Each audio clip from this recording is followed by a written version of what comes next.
Good evening, I'm the Friendly Senpai, and today we're going to be talking about A Hand in the Darkness, a boys love visual novel created by Ertal Games and released to Steam and itch.io in August. It tells a story of Alex White, a British student on the cusp of adulthood that is sent to a prestigious all-boys academy when his family receives a large sum of money from his late uncle. It is here that he is introduced to his three roommates, Damien, Monty, and Rick, who also happen to fancy him at some point or another. It's not all fun and brojobs though, because Alex and his roommates soon come to suspect that someone is after him when he is shoved down the stairs and attacked with a knife during his first week of school. Because the one thing that makes romance spicier is a dash of mystery. So, full disclosure. A Hand in the Darkness was written by a friend of mine in the visual novel community, and I knew I was going into this rather biased. I knew I would want to give this a review that ended on a favorable note because I want my developer friends to be successful. But I started my playthrough with Damien, the aloof, horny relative of nobility that refuses to take no for an answer. And I had to forego loyalty to be completely honest, and this game frustrated the hell out of me. At the very start of the romance, after literally no chance for any affection to form between the two, Damien backs Alex into a corner to steal his first kiss. I think it's because he does it as some sort of punishment game due to the fact that Alex was caught peeping on Damien and his girlfriend having sex. A girlfriend that he is cheating on. Alex isn't totally on board at first, which is understandable because the time period that this game is set in is back when homosexuality was still very much illegal, and I wouldn't want to take chances either. But Damien insists, and then they're jerking each other off.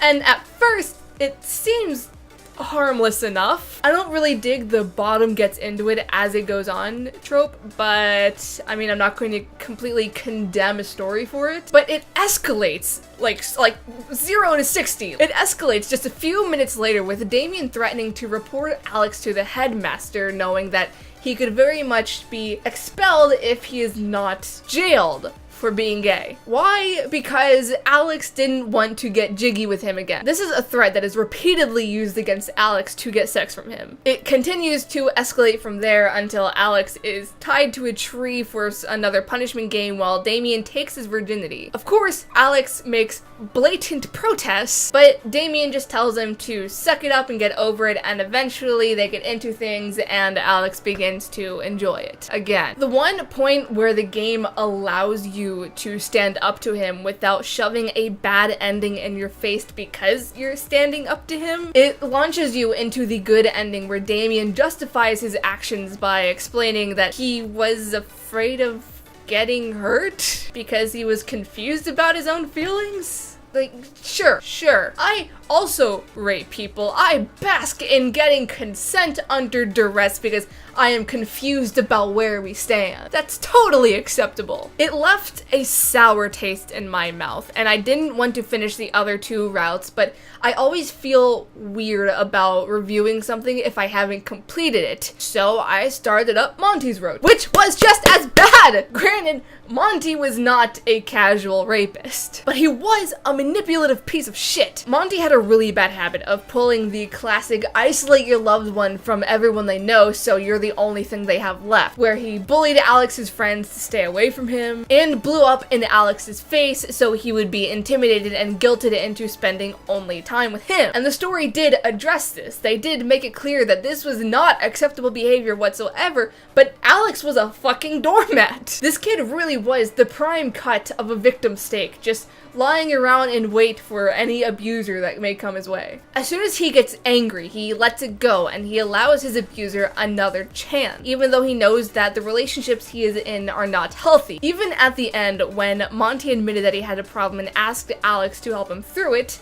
instead of going to a therapist, which would be much more helpful, they never really resolved anything. The story ended too soon for anything to come from that heart-to-heart. So given Monty's track record throughout the game, I really didn't have any reason to believe that he had changed at all. In short, 2/3 of A Hand in the Darkness was romanticizing abuse. By the time I got to Rick's route, I was ready for another manipulative loser being painted as a victim, a confused, frustrated, misunderstood young man. He was actually really sweet. Rick is this shy little bookworm that's kind and caring, and his route was cute. And I wish that the other routes were cute. Though his story did suffer from something that I hadn't even noticed in the other routes because I was too preoccupied with being agitated.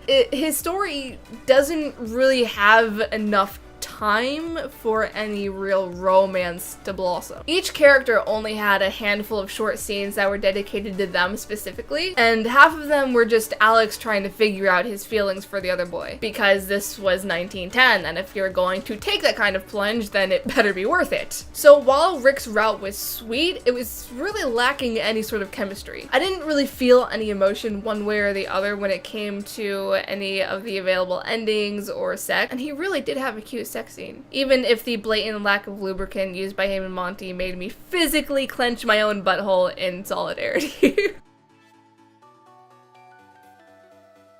Alright, so I've spent enough time airing my grievances about the writing, so let's move on to the artwork. A Hand in the Darkness used a lot of artists. There are a lot of different artists for CGs, there are different artists for sprites, and the end result was a total lack of consistency. The backgrounds were arguably the biggest victim of this, just based off of how violently different they all were from one another in terms of quality. One scene would be the kind of smooth, cleaned, and bright background one would be accustomed to seeing in a visual novel. Then it would transition into what was a heavily doctored photograph of some random location with gritty filters placed over it to hide the fact that it's not a drawn and colored image. The problem with CGs was very similar. One CG would look very nice and pretty, like what we see when the boys are at the cafeteria together, and the one after it was kind of a sloppy mess. Most of the characters ended up not even resembling their sprites, which I think were done by a totally separate artist. And that made the transition from CGs to sprites and vice versa kind of jarring. Unfortunately, the music wasn't much better. Like the art, the music was kind of just a hodgepodge of songs that had nothing to do with one another. Some songs were very loud EDM tracks, which had no place in a game that was set in 1910, and some were more fitting string-based tracks but were so low and so quiet that for a lot of the time I didn't even realize music was playing. Half of my game was silent because I had to make up for the fact that the EDM tracks were so loud, so when it came time for the softer music to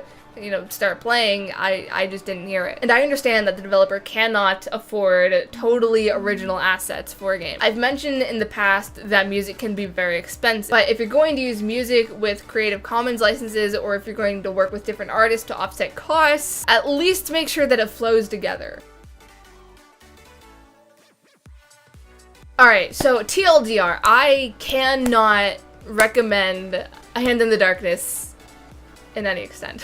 I want to, because I really like the developer. But a game that romanticizes weaponized sex and emotional manipulation makes me incredibly uncomfortable as it is. And outside of the story, the art inconsistency and lack of quality in the music was enough for me to hesitate before making any sort of recommendation. Anyways, those are my thoughts on A Hand in the Darkness. If you've played it, let me know what your thoughts are in the comments below. If you haven't played it but you want to check it out, I will have a link. Damn it, cat. If you haven't played it but you want to check it out, I will leave a Steam and itch.io link in the description so you can find it. Otherwise, you can find all of my social media as well as my Patreon in the description. Happy on birthday, and remember, the senpai loves you. Bye!